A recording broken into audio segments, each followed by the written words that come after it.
Yellow Legacy is a Gen 1 ROM hack created by Patrick Smith and the Smith Plays team. As a Yellow version nerd, I was excited to get a chance for a new spin on Kanto. I wanted to find out, is it still Gen 1? Does it still feel and play like the Yellow version I've always known? Here's what I found. For my first time through, I picked as many of these new customizations as I could, hard mode, and the new green character. There were also running shoes added, an expanded bag, a move reminder and a deleter, and an experience bar in battle, which I really like. Of course, we start with Pikachu, and it had a serious buff for this game. It got 25 additional HP, 55 attack, which is normal, an additional 20 defense up to 50, 70 special now instead of 50, and 90 speed, meaning it has a new base stat total of 325. It now also learns Thunder Punch and Headbutt by level up. I will be nicknaming all Pokemon after members starting with this video, and so Pikachu will be named Kyle. I immediately noticed in the lab battle that Eevee's Tail Whip was removed. It was added as a level up move at level 6 instead, meaning this battle is basically a guaranteed win. An immediate and big change was Pokemon availability. The creators were trying to give more options besides just the Kanto starters to keep players from only using the default team, like Pikachu, Charizard, Venusaur, Blastoise, Snorlax, and then some other filler like a Flyer, etc. Because of this change, I decided I could build an entire team before even battling a single trainer. Not counting the lab battle, of course. Finding and catching new Pokemon is a necessity in base Yellow since Pikachu can't really beat Brock unless it's a pretty high level. Normally this means catching a Mankey or something like that, maybe Butterfree, but in Legacy when I get to the Viridian Mart, I can actually pick up the Old Rod as well as Oak's Parcel here because of the new fisherman in the back corner of the mart. I do have to say it seems a little early for fishing at this point in the game. It does give another option against Brock, but maybe feels a little too easy. I use the rod here in Viridian to reel in a Poliwag, which I named Pato. And I need a Flyer of course, but Pidgey seemed too basic on Route 1. Plus I just can't get behind the new back sprite, it's just not my favorite, I miss the old one actually. Instead on Route 22 I can catch a Spearow. This I named Patrick. I do want a ground type for later in the game obviously, and what's better than a Nidoking? I mean, I know I'm biased, it's my favorite, but it's still great. I named this Grizzly, but look at the back sprite, it's adorable, I love it.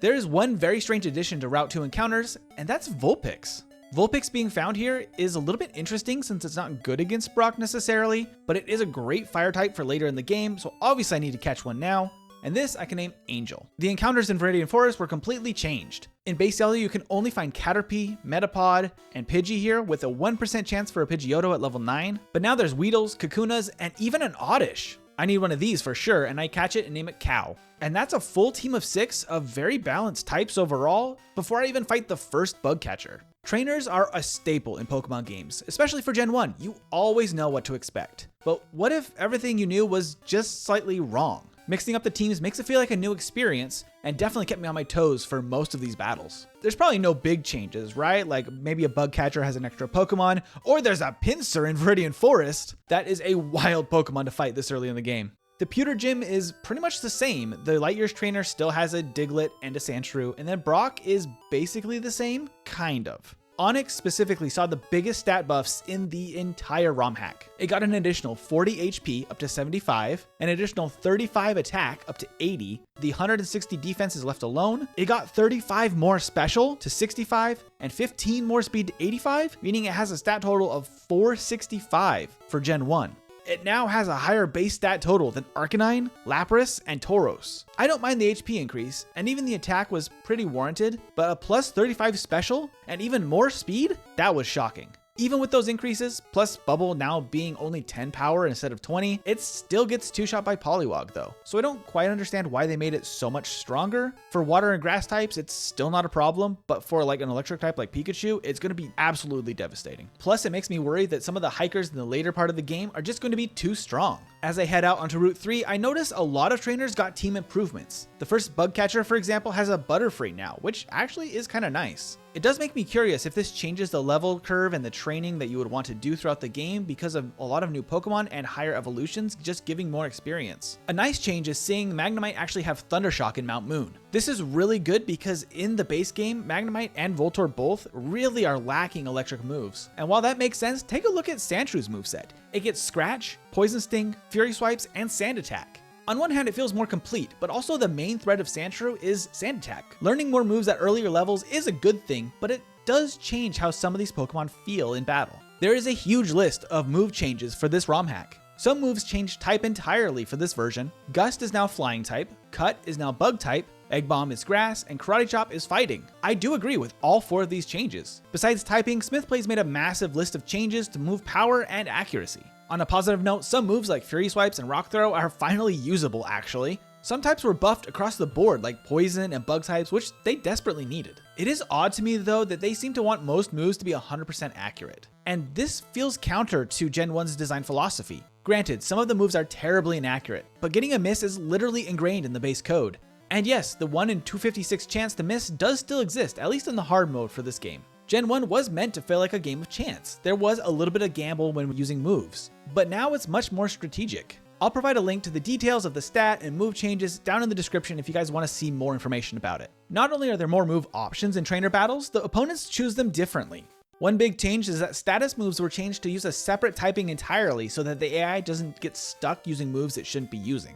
To do so, they utilized the defunct bird type that was still left in remnants of the code. This does mean that trainers will often prioritize setting up a status or dropping your stats rather than attacking. At worst, it changes very little, but when the AI performs well, it can be devastating. This feels particularly brutal because there's no additional miss chance for status moves. In the original game, all opponents had a 25% accuracy debuff for moves like Sand Attack and Thunder Wave, so they couldn't hit them every single time. And that change alone would make Gen 1 incredibly difficult. Luckily, the rival in Cerulean doesn't have his normal Sandshrew that does use Sand Attack a lot. I mean, I do still get wiped on my first attempt, which isn't great. Another change is all items were removed from gym leaders to make them more consistent, so they attack every turn. This does actually hurt Brock because his full heals actually were very helpful to him, but otherwise, for trainers like Surge or Blaine, this is a very good thing. Misty's strategy was completely changed. She no longer sets up with X Defends and Harden for her Staryu and Starmie, which makes sense with her dialogue now. In this game, she uses a team of 3, ending with Starmie with an unrelenting set of attacks: Confusion, Bubble Beam, and Swift. This makes her much more difficult, and I take 2 more losses here. On a 3rd attempt, I finally can defeat her really powerful Starmie and start heading down to Vermilion City. At this point, I'm finding I have a problem I typically do have in Yellow version or Gen 1 games in general when using a full team. There's just not enough experience in this game for 6 Pokemon, at least not without a lot of training. The experience share is now available without having to have a catch requirement for it, which is a nice change, especially when you have a full team by this point in the game. I end up clearing entire areas of trainers just to stay afloat as I progress through the game. That even includes places like the SSN or Route 8 east of Vermilion where I don't usually have to train.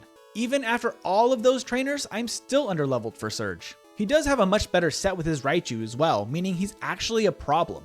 Normally his Mega Punches and kicks are inconsistent, but now having Body Slam and Surf is much better. I only win by setting up the newly buffed Leech Seed and paralyzing Raichu. It isn't necessarily a bad thing that I'm being forced to be more intelligent with using status conditions and controlling the battle, but being underleveled already is very concerning. And that's with larger teams and more evolved Pokemon throughout the game. I do want to try this as a solo run now, but I could see some Pokemon really struggling even with the bonus experience, especially with Onix, but there's also just more psychic moves in the game, like on the Slowpokes in Rock Tunnel, which is really bad for a lot of Pokemon. I continue through the tunnel defeating every trainer I can to get as much experience as possible. I exit the tunnel and make it to the mid-game. And now the path forward is a little more open. Gyms 4 to 6 now scale with game progression, so Erica, Koga, and Sabrina could be done in different order depending on when you wanted to fight them, but Blaine is still set as Gym 7, even though you can technically get to him and fight him as Gym 5. In fact, I often try to beat him before Sabrina, so I can get the badge boost for Pokemon that are weak against her psychic types. For now, Celadon is as usual. Hidden items seem unchanged, which is nice for experienced players, so you can kind of know where you need to go. There is a flamethrower TM now in the Rocket Hideout, which is life-changing for many Pokemon. And that adds to the strange mid-game power spike that happens now. This kind of already existed because of TMs like Ice Beam, Earthquake, and Psychic now being available when you get to this part. But now it's even more dramatic since you get more Pokemon that need Stone Evolutions earlier in the game, which you can get now, but also Flamethrower and new purchasable TMs in the Mart increases even further. I just take my usual route and go back to Pokemon Tower, only to find that the rival has been buffed significantly. All of his Pokemon were raised by about 10 levels, which is good because you should need the Silph Scope before you go here anyway, so that does make sense, but I was not ready for that. I barely beat him here even after fully evolving my Pokemon and teaching a bunch of new moves with the TMs. Pokemon Tower does have a nice mix of types now in addition to the ghosts. Pokemon like Drowsy, Vulpix, and Ninetales were added just to help it feel a little bit more diverse. And the Pokédoll skip does still work for Marowak, which is great news for solo runs. In a surprising callback to the anime, Team Rocket actually has Lickitung here. I return to Celadon to fight Erica's gym, clear all the trainers, and battle her. And in this battle, Tangela immediately gets frozen. This allows free setup for Firo with the new level up move Sharpen.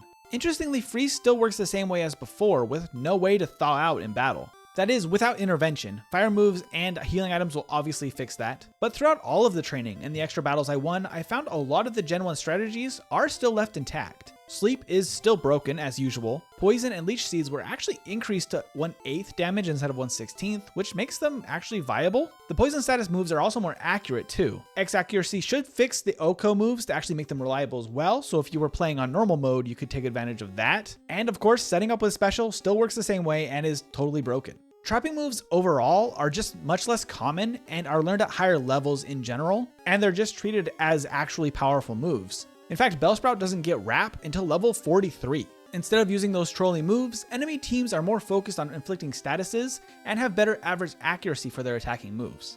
Interestingly, the mid to late game encounters are now fully evolved or are just the Pokemon with higher base stat totals, which does help for balancing a little bit for catching Pokemon late in the game. In fact, the Safari Zone was changed to now allow easier catching and better encounter rates for a lot of rare Pokemon like Kangaskhan. I accidentally threw a single Safari Ball and it caught it on a first try. This is nice for Nuzlocke or Pokedex completion, but doesn't have a lot of impact on a casual playthrough because you don't typically add more Pokemon to your team at this point in the game. After beating all the bikers on Route 17 and completing the Safari Zone to get Surf, I usually head to Sylph. I immediately noticed that the Rockets were using better Pokemon at higher levels than I expected.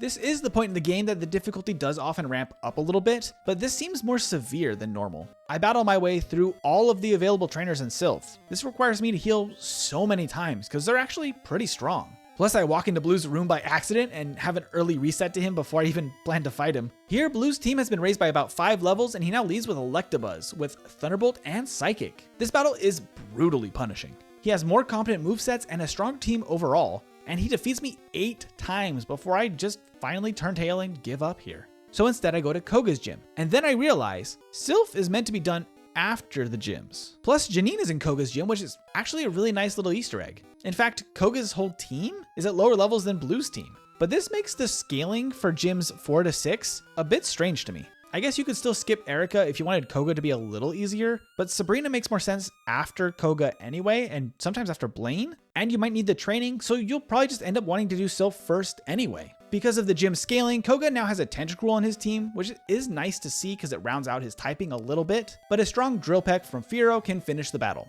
That gives me his badge boost for speed, which really helps against Blue and Sylph. He still has a good team, but now he's at least beatable. And that gives me to Giovanni, who now leads with a Kingler, very different than his Nidorino. His higher level also makes him pretty impressive. Once I beat him, I can fly back to Pewter. I needed to heal, so I walked into the house, and look, it's Mr. Mime! Now I can surf down to Cinnabar. Since Sabrina's already at her max difficulty, I might as well clear the island before I fight her. And if I can beat Blaine, I get the special boost too. Besides Magmar now being available in yellow, a much needed change, the mansion is basically as expected.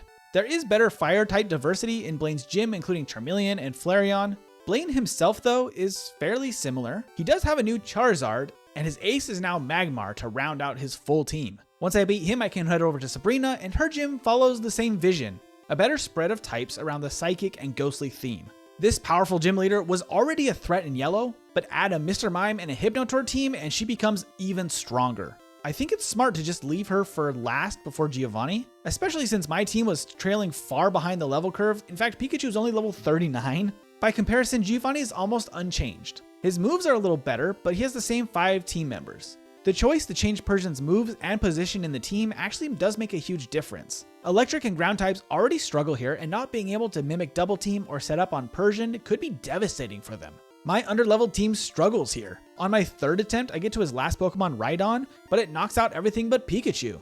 It's still confused from Ninetales, and Pikachu can set up with double team. It makes it just long enough to hit 2 body slams and knock out the Rocky Dinosaur, giving Pikachu the win over Giovanni. After facing the improved gym leaders, Blue's final battle before the Elite Four goes as expected. It's tough, but Blaine, Sabrina, and Giovanni were maybe even tougher. Once I defeat him, I can head into Victory Road, and I realize there's a lot of extra trainers here. It does provide a lot of good training, which I still do need before facing the Elite Four, so I'm just going to soak up all of it that I can get. After I beat every available trainer in there, all of my team is above level 45 at least, except for Pikachu. I go ahead and use my rare candies on him to get him boosted up to level 50 before Lorelei. The Ice Master only has one real change. Slowbro is out first instead of Dugong. And it has Earthquake to counter Pikachu, which feels kinda mean. This does open up the possibility to steal Amnesia with Mimic on the first turn of the battle, but I don't know if that's as easy as being able to set up on the Sleepy Dugong. Psychic, Water, and Ice are some of the most powerful offensive moves, so Lorelei didn't need a lot of change. She already stops most Pokemon in their tracks if they have a weakness to her. I do want to file a formal complaint though. Where's Blastoise? Where's my boy? Erica had Ivysaur or Venusaur depending on which order you fought her in, and Blaine had Charizard, but Blastoise is not included on any major team in the entire main game? I mean, it does show up in some post-game battles, but still. Besides the lack of Blastoise, the Elite Four feels pretty well balanced, honestly. Bruno gets a Poliwrath to provide some defense against some special attackers. This doesn't fix his Psychic type weakness, but I expect he'll still be the butt of the joke in this case. Agatha now has a Marowak to derail any ground or Psychic Pokemon that are trying to sweep.